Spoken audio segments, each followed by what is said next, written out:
What is going on, guys? So today I have a Jaguar F-Type 2021. I've had this car for about 2 days. Got it on Friday. Today's Sunday. Today's my last day with the car, and it has been a blast. This is the P300, so this is the base version of the F-Type for the 2021 year.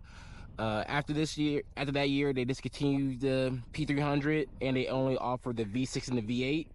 So let's go and check out the hood.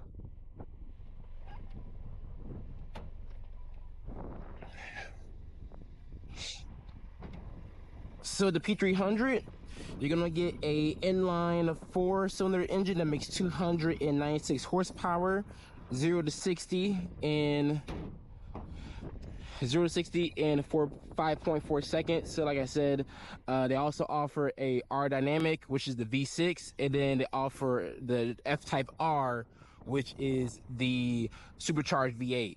The year before this, 2019, they offered the SVR, which was the loud one with all the cracks and pops from the exhaust, but they discontinued it. So for the 2021 year, it was a refresh. They redid the front fascia. Here's a quick look at the trunk. Pretty good trunk space. You see, I got my camera equipment here and some towels, but pretty good trunk space for a 2-seater car. So you can definitely go get groceries in this. Now I wouldn't get anything long because this cover's in the way, and I don't think there's no way to detach the trunk cover. So nothing long or tall, but you can definitely get groceries in here. And then just pull down. Let's go right here. In the back we have a single exhaust. It's not the loudest, but for a 4-cylinder, it's not bad. So starting out with the seats, you're going to get these comfortable sports seats that are leather on the outside and look like suede or some type of suede material on the inside, in the middle part. They're not cool, they're not heated. They are memory seats, and they do have lumbar adjustment. You're going to get this nice steering wheel right here. I'm surprised how skinny it is at the top. I thought it would be a thicker steering wheel, but it's not bad though. On the left side, you're going to get your controls for your digital gauge. Right side, your cruise control settings. This became standard in the 2021 refresh model, and I believe this also changed because in the older models, the buttons right here were actually physical buttons on the side right here. So they widened this, and this became standard. With the screen, you get to change the layout if you want to. So you can go to layout, and then you can have it on one dial like how I have it.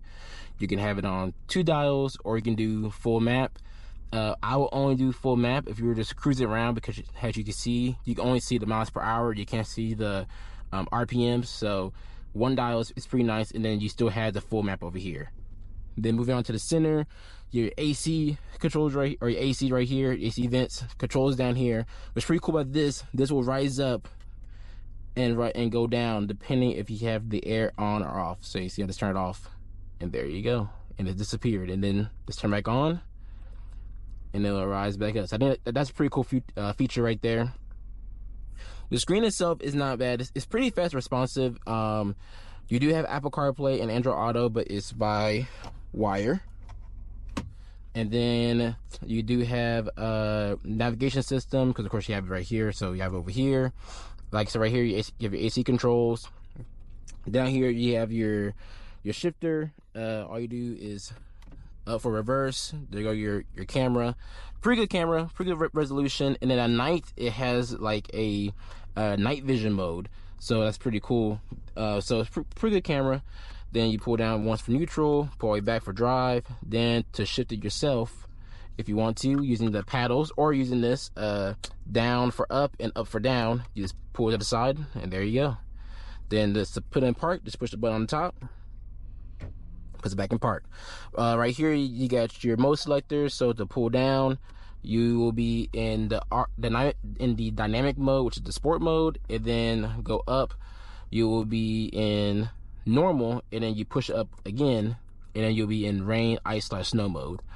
This does have adaptive suspension in it, and that was another thing that was tuned for the refresh year for 2021.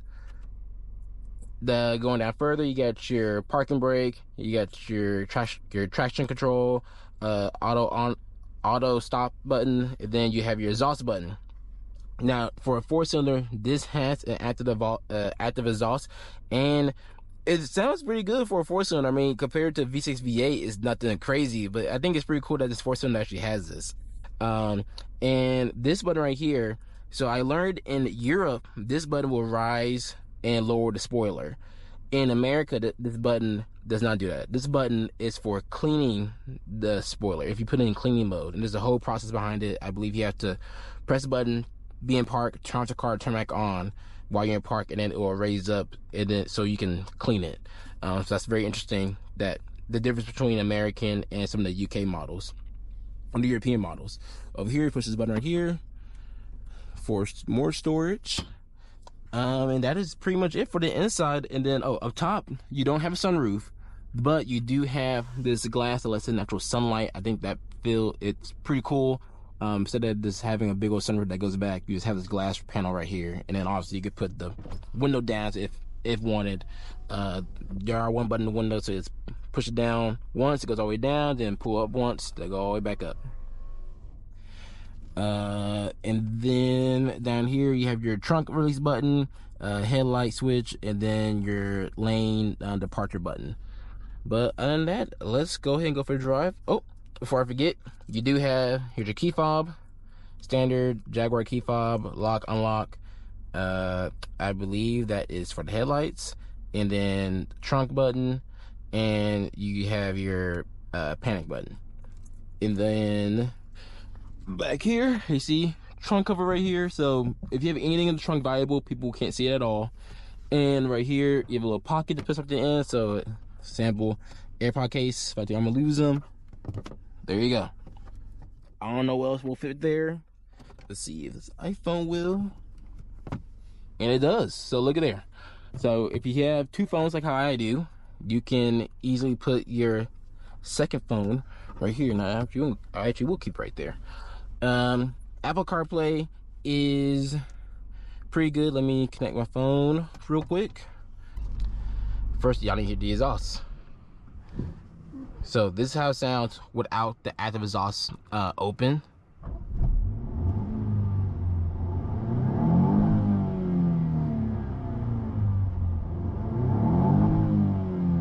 So you do get a little pop, but it's nothing crazy, nothing loud. And then put it in sport mode, that automatically opens up the exhaust.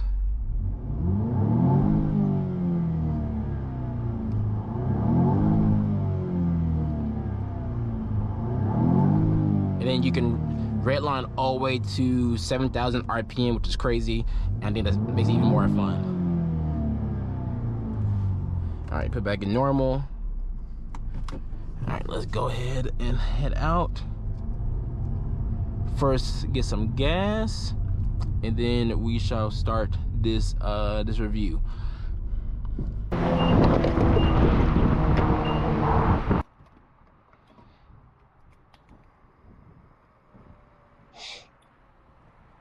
So while I'm filling this car up, I forgot to mention the MPG for this vehicle. It is 30 highway, 23 city, so average is about 26. And this car gets very good gas mileage. I mean, I barely had to fill this up the past 2 days since I've been driving it, because of course it's a 4-cylinder. But I see why people get this car being comfortable driving it as a daily driver, because it's comfortable to drive to me. As far as like I said, the stiffness of it only gets stiff when you're in the sport mode, the dynamic mode. Other than that, it's not stiff. It's pretty comfortable drive. Suspension is tolerable. Just gotta be careful when you're going with speed bumps, because you will feel them and it will feel rough, especially in dynamic mode. I made that mistake when I was in dynamic mode and I hit a speed bump, and I felt every bump in my soul.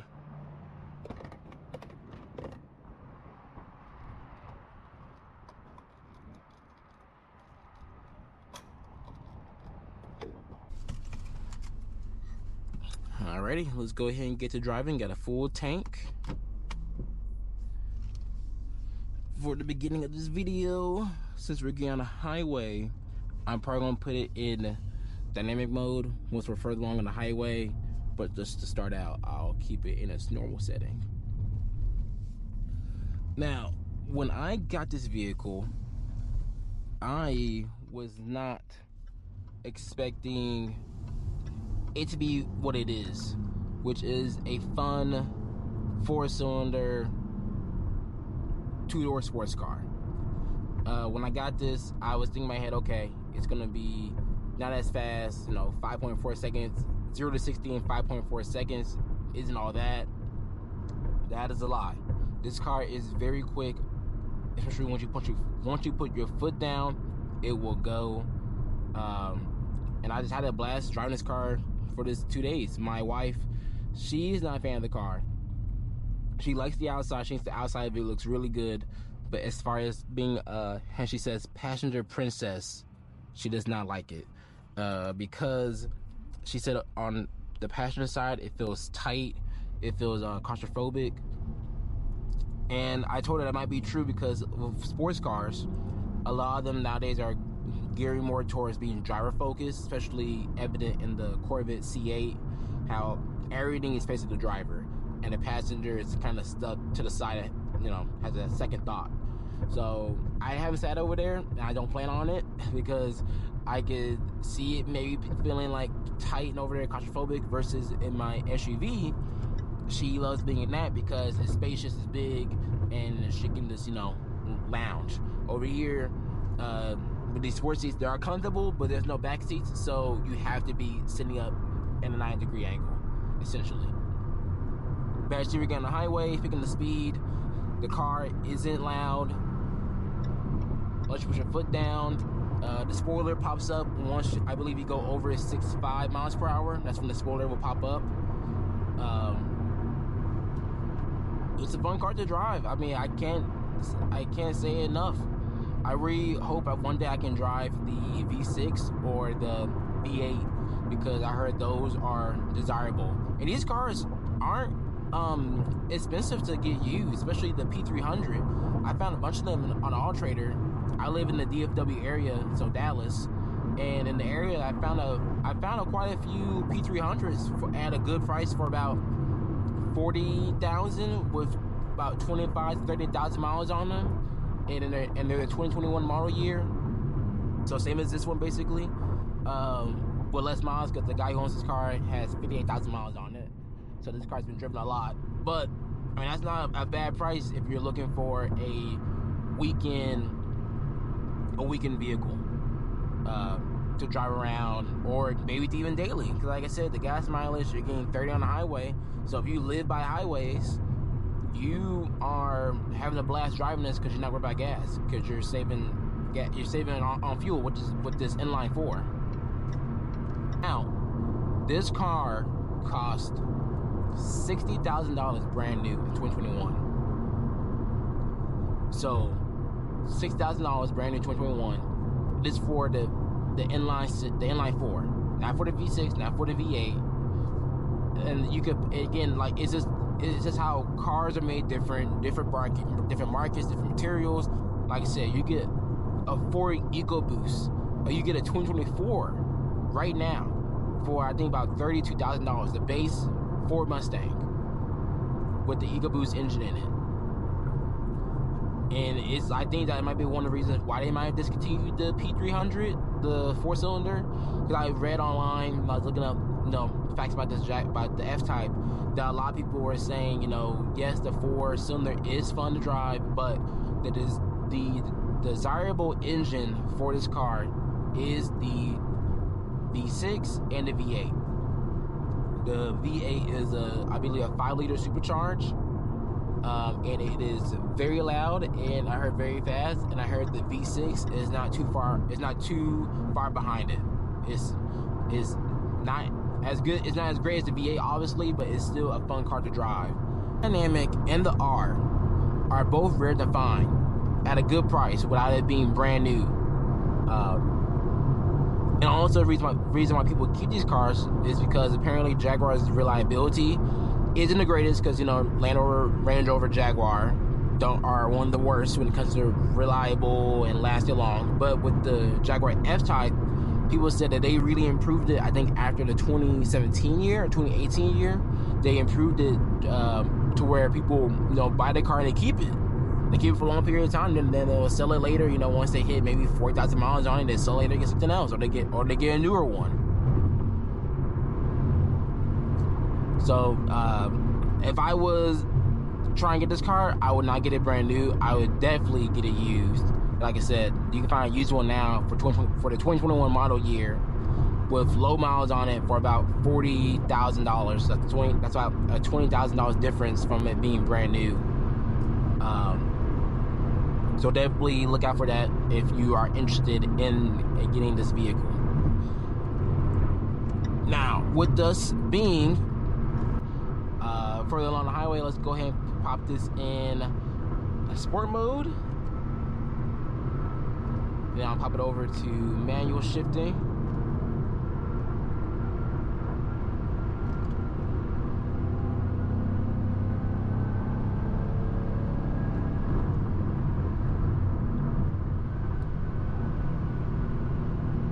You shift down for the glass roof. This is not standard. I think this is an option on the vehicles that you can add on. So I'm glad whoever got this car got the glass roof, because it does make a difference from it letting in natural sunlight, and it's, you know, a little bit tinted versus having just a black roof like how most sports cars have. They don't have a sunroof or a glass roof. I think it does make a big difference laying that natural sunlight, because if this wasn't here, I would have the windows down, which I driven with the windows down before. During this week, I driven with the windows down, and it felt nice. But for recording purposes, I don't have the windows down because the wind, and it's gonna make it hard to hear me right now. But man, this car is fun. My dad rode with me recently, like 20 minutes ago, or not 20 minutes ago, about before I did the video, he rode with me, and he enjoyed it. My mom liked the car a lot. They just all say, dang, we thought it was gonna be, you know, real tight and small, and it's not. I'm 6'1". I'm not on the heavy side, but I'm not on the skinny side. I'm in between, and I can honestly say for my size, this is a comfortable car, because like most cars that have aggressive bolsters, I don't really like, because it makes me feel uncomfortable, feel tight. But these bolsters aren't tight at all. They're very comfortable, and you can just drive this car with ease when you're in the normal mode or in dynamic. Now, like I said, when you're in dynamic, you gotta be careful, because if you hit something, you will feel it all throughout your body. You will feel that you hit something, and your body will be shaking, because it becomes a rough and stiff ride in dynamic mode. Again, that's because of the adaptive suspension in it.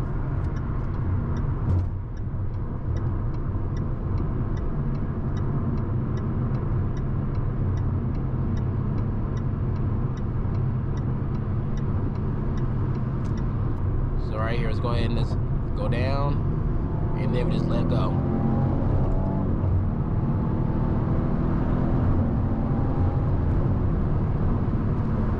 Like that, you're off to the races. I mean, wow, just wow. All right, I think that's enough of this little dynamic mode. Let's go and let's put back in normal, pop this back over. Now we're back to its more comfortable setting. Then we can go ahead and go to layout. Full map. I think full map is the best view in this vehicle when you're just cruising along. Like I said, there's no RPMs, it's just the miles per hour. So you're just cruising along, and you're on the highway, or you're taking a car somewhere. You're not trying to speed or anything like that, or you won't put it in cruise control setting. Full map is the best, I think, gauge layout for this vehicle. Hey guys, so at the end of the video, the audio messed up, so I just want to say thank you for watching the video. Please like, comment, and subscribe. If you are a F-Type owner, I would love to hear y'all's feedback on the vehicle. Other than that, I hope you have a great weekend, and I'll see y'all next time.